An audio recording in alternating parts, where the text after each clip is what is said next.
नमस्कार, मेरा नाम डॉक्टर गौरव गुप्ता है और मैं एक चाइल्ड ऑर्थोपेडिक सर्जन हूँ। मैं दिल्ली और फरीदाबाद में प्रैक्टिस करता हूँ और मेरे क्लिनिक का नाम चाइल्ड ऑर्थो क्लिनिक है।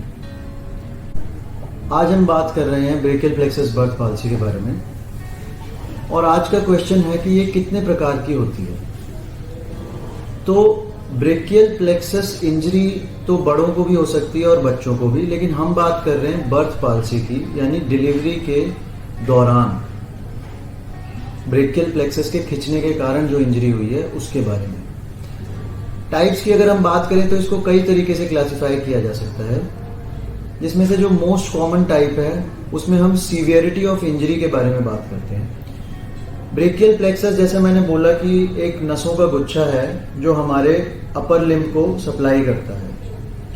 अब इन नसों के अंदर, इन नसों को आप एक वायर की तरह, एक इलेक्ट्रिकल वायर की तरह समझ सकते हो, जो आपके, मान लो आपके घर में एक वायर आ रही है और आपके पंखे को चलाने के लिए सपोर्ट कर रही है।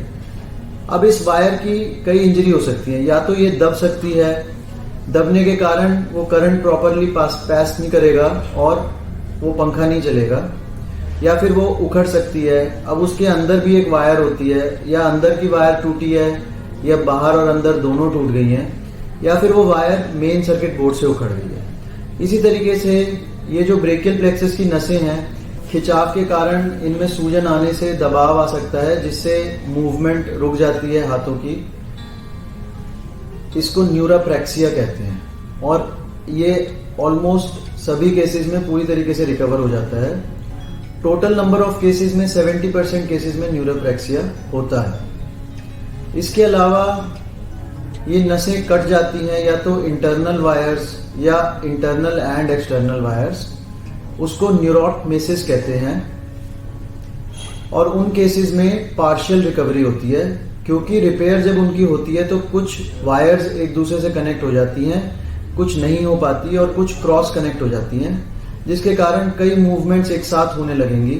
जैसे बच्चे को बोलोगे खाने के लिए तो वो साथ में कंधा भी उठाने लग जाएगा।